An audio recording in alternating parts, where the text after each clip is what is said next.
Carthage, un nom prestigieux, né sous le double signe de l'eau et du feu, une pointe de terre, sertie d'eau, qui vécut pour et par la mer. L'immense miroir qui certains soirs reflète l'image lointaine et floue d'une Carthage, toujours en flammes. Celle qui dans un rougeoiement apocalyptique embrase le feu de la ville nouvelle, sous le coup de la hargne romaine. Et voilà que surgissent des profondeurs vermeilles l'ombre d'une héroïne carthaginoise, réelle ou mythique, glorieuse ou infâme, et qui brûla ainsi de sa passion. Dis donc, Élissa. Carthage. Le nom semble n'être voué qu'au sacrifice, à l'anéantissement, à la disparition. Et ces mots s'élèvent. Il faut détruire Carthage, résonnent comme une malédiction. Pourtant, tout commença comme dans un conte, sous les signes de la féminité, de la ruse et du négoce. La légende raconte qu'il y avait dans la ville de Tyr en Phénicie, l'actuel Liban, une princesse d'une grande beauté. Elle s'appelait Élissa, ou Didan pour les Romains, fille du roi Muto.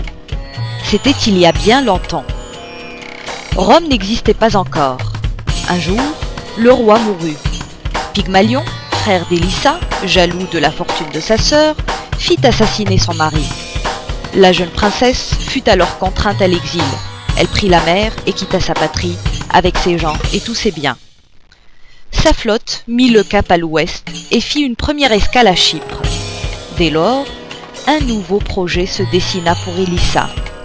Fonder, au-delà des mers, une cité nouvelle, fille de Tyr, mais qui la surpasserait en gloire. Ce serait là sa revanche.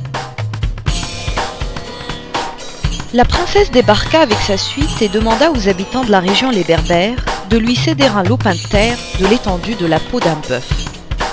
Une peau de bœuf? Le roi berbère amusé accepta la proposition. Élissa la fit alors découper en fines lanières afin de former une immense cordelette avec laquelle elle délimita un signe en surface qui n'était pas celle d'un camp, mais bien plutôt d'une ville. Ainsi fut fondée Carthage en 850 avant Jésus-Christ. Son nom signifiait ville nouvelle. Carthage est un navire à l'ancre, disait Stragan. L'antique cité située à la pointe nord de la Tunisie s'étendait jadis entre les eaux de la Méditerranée et le lac de Tunis. C'est ainsi que la princesse Élissa créa sa nouvelle patrie, il y a près de 3000 ans. Imagination ou vérité historique?